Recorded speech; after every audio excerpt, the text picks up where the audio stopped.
Hello, thanks for tuning in. I'd like to talk a little bit about Jordan Peterson. I'm a big admirer of his work. I have huge respect for Jordan Peterson. I'm glad he's on our planet. He's a beautiful man doing his best given the circumstances of evolution and where we find ourselves on this day as a species with a half-measured head. So yes, Peterson.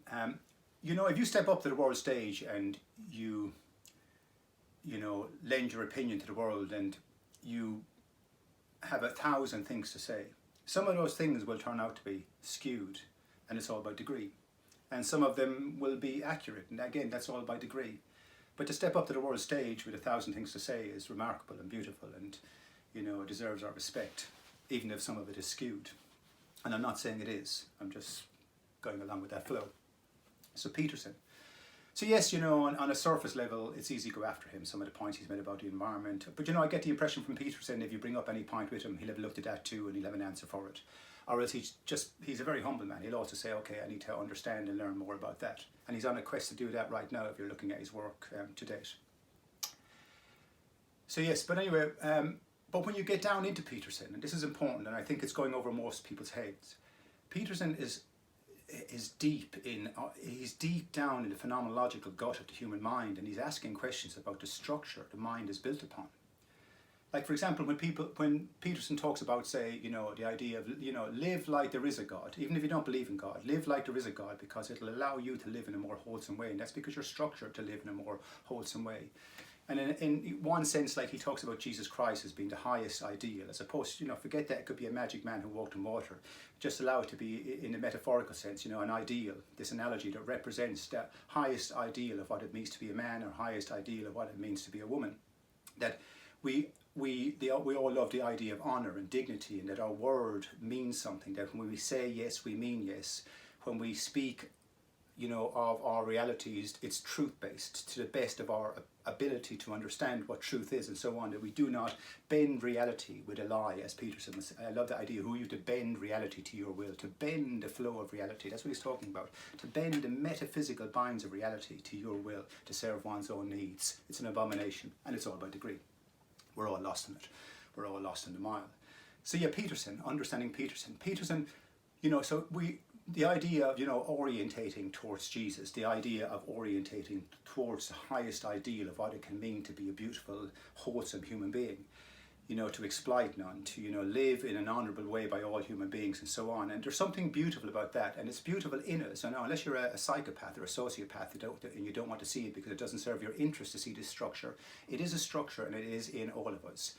We all we all do wrong in our lives, but we know we do wrong, and we with guilt and so on, we analyse ourselves, through circumspect, we analyse our mind and our right and wrong and all the pictures of life, and we're trying to do better because we're being orientated towards something good.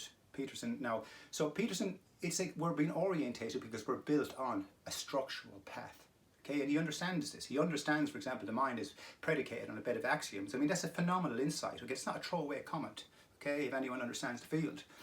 The mind, mathematics is driven up around axioms, okay, inverted axioms, because they're all upside down when you get into it, another story. But anyway, they're built on beds of axioms, rules, certain truths we deem to be the case, okay, so we have beds of axioms. And the point, our mind can circumscribe itself around beds of axioms, okay, which are loaded into the mind to give the mind structure. There can be no disputing this, okay, or there would be no mathematics or science, okay, or, anyway.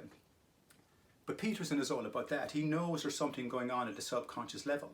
The logos is the creative energy within all of us, this idea, this God eye, this creative eye that's coming forward in all of us, and it's been in us for 500 million years. It's come up and it's morphed into chimp and into language and into, here we are on this day, Homo sapien, trying to understand ourselves. And it's all been on a bed of structure.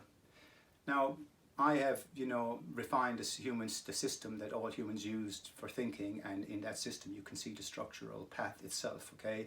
And, and how axioms lead us along it. And if you follow the bed of axioms all the way to X, you will arrive at the ontological state of whatever God is. Are we God? Is there a God passing through the conduit that is man and woman, which I believe to be the case. Anyway, it all comes down to structure. So like I said, we're orientated towards the good because the good is leading us to the optimal. Nature wants the optimal path. Nature's not out to fuck itself over. Nature's not out to, stab itself in the eye. Nature doesn't do that, okay?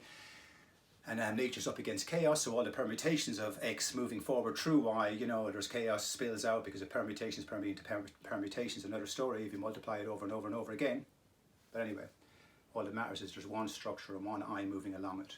So yes, digressing. So Peterson, yeah, understanding Peterson. Peterson is in at the deep end of thought. And he doesn't have the answers for, you know, for it because no one has. I've created a system so we can go swimming there in the correct way. But he's in the bed. He's in the bed trying to think with it. He's in the gut of he's in the phenomenological gut of our nature. Okay, trying to understand our ontological gut, if you will, so we can align by it and move forward. And that, in my book, makes him monumentally brilliant. Okay, he's a revolution in his own right. He's influencing millions of people. He's influencing them to think, you know, to align, you know, with reality in a more wholesome way. And when you add up the permutations of that over generations, well, you know, that's something revolving towards the good, orientating towards the good. So he's part of the whole process in a monumentally brilliant way. Anyway, I think you know, get the point. And so yeah, that's my perspective of him. He's a phenomenal human being. I would obviously love to sit down and talk with the man and open up this realm of thought and jump into the deep end with him, because there's so much work to be done on the subject. We're a little primitive monkey wired to this universe, and we're trying to understand it. We're trying to come to terms with things. So yeah, anyway, I hope you've taken something from that. I hope you look at Jordan Peterson in a different light now. You know, listen more carefully to the nuance, okay? And take your prejudiced and biased eye out of it, okay? And even if he's wrong about things, take that out of it, okay? Just because you're 1 + 1 = 7, you're wrong about that. You know, 2 + 2 = 4, you can be right about that. You know, we're all right and wrong by degree. We're all trying to assemble and disassemble and assemble and disassemble and adjust and readjust and adjust and readjust around this reality so we can come to terms with what is. Anyway, it's all built on a path of structure. And I want to meet Jordan Peterson on that path, just to share the light. Peace and love and logic.